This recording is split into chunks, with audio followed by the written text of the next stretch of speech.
Aí a suspensão Estamos dos de trabalhos do volta Supremo Tribunal Federal, enquanto o ministro Luiz Fux vota. Ele não terminou o voto dele ainda. Vamos fazer uma revisão aqui desde os primeiros momentos do proferimento desse voto, por volta das 9h10, quando começou a sessão do Supremo Tribunal Federal, o que de mais importante colocou o ministro. O voto dele foi recheado de frases contundentes, também de viés político, mas importantes e de certa crítica à postura dos dois ministros que já votaram, Alexandre de Moraes e Flávio Dino, e especialmente de críticas ao relator do processo, Alexandre de Moraes. Num primeiro momento foram avaliadas as nulidades. Dessas nulidades, o ministro acatou duas. Acatou a nulidade de incompetência do Supremo Tribunal Federal para julgar essas pessoas. Eu já disse aqui, essa palavra incompetência é uma palavra que tem um sentido técnico.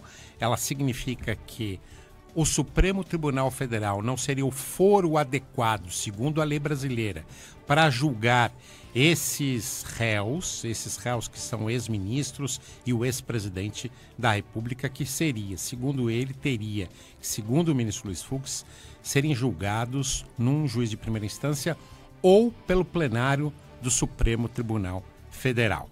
Esse é um aspecto. A segunda nulidade levantada pelos advogados de defesa, que foi acatada pelo ministro Luiz Fux, foi a nulidade de cerceamento de defesa. Aí, basicamente, por causa do volume de informações que tem esse processo. 70 terabytes, segundo o que disse o ministro Luiz Fux. E ele entendeu que seria impossível, no tempo concedido, para a defesa avaliar documento por documento para melhor preparar as suas argumentações. O ministro, então, também vê nulidade nesse aspecto. E com essas duas nulidades, o ministro Luiz Fux entende que todo o processo estaria nulo de pleno direito. Esse é o entendimento do ministro Luiz Fux.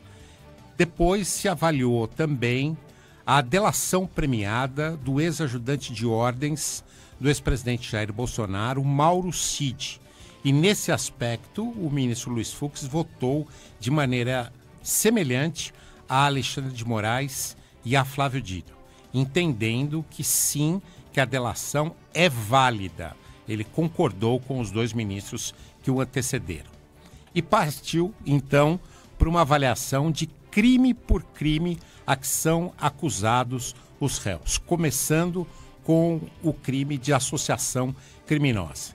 E afastou a acusação, portanto, absolveu os réus, no voto dele, absolveu os réus do crime de associação criminosa e justificou esse voto com uma rica lista de autores juristas que chamamos no direito de doutrinadores e também por uma longa jurisprudência citada pelo ministro Luiz Fux.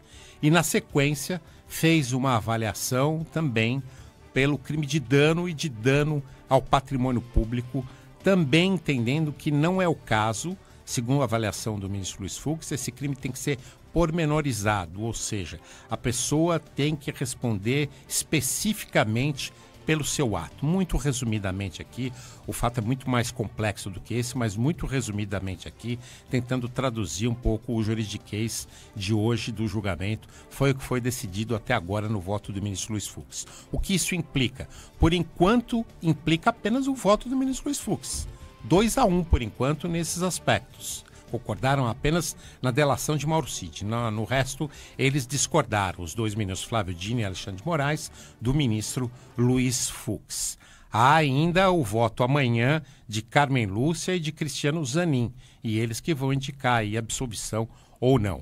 Mas o voto do ministro Luiz Fux vai ao encontro exatamente de tudo que se esperava desse voto, né? Um voto contrário às posições tomadas pelo Supremo Tribunal Federal até agora. Um voto longo, um voto de mais de 3 horas, um voto, como eu disse, bastante fundamentado e bastante assertivo do ministro Luiz Fux, usando frases bastante fortes em seu pronunciamento até agora. Houve a decisão há poucos instantes de se fazer uma pausa para o almoço. Não haverá sessão no plenário do Supremo Tribunal Federal hoje e, portanto, essa pausa de almoço ela vai dar um intervalo aí de cerca de 1 hora para que os ministros façam sua refeição e voltam à tarde para a continuidade do voto.